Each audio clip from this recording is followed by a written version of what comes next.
পনির তৈরি করার সময় অনেকেই প্রায় বেশিরভাগই লোক একটা জিনিস কিন্তু খুব ভুল করে, তার ফলে পনির হয়ে যায় খুব শক্ত এবং ভেতরে কোনোভাবেই ময়েশ্চার থাকে না।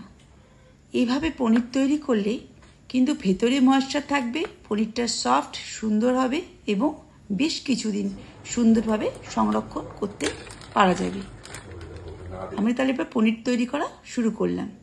এখানে আমি 3টে দুধের প্যাকেট ভালো করে কেটে নিলাম। ছোটো ছোটো জিনিসগুলো অবশ্যই খেয়াল রাখলে সুন্দর এভাবে পনির তৈরি করা যাবে। অবশ্যই পনির অনেকেই তৈরি করে কিন্তু ভেতরে কিন্তু শক্ত শক্ত হয়ে যায়, একদম শক্ত হয়ে যায়, ভেতরে কোনো ময়েশ্চার থাকে না।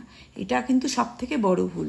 পনির অনেকেরই হয়ে যাবে। এবার দুধটাকে ভিনিগার বেশি গরম করব না, একটু হালকা হালকা গরম হয়ে গেলেই ওর মধ্যে জল আর ভিনেগার দিয়ে একদম গ্যাসটাকে কমিয়ে দিয়ে কেটে নেব। এবার তারপরে কিন্তু একটু দুধটাকে ফুটতে দেবো না। যে কেটে গেল আমি সঙ্গে সঙ্গে নামিয়ে দিলাম, গ্যাসেও বসিয়ে রাখলাম না। ভালোভাবে একটা পরিষ্কার সাদা কাপড়ে পনিরটাকে ছেঁকে নিয়ে তার মধ্যে আরও খানিকটা জল দিয়ে আমরা এটাকে ধুয়ে নিলাম।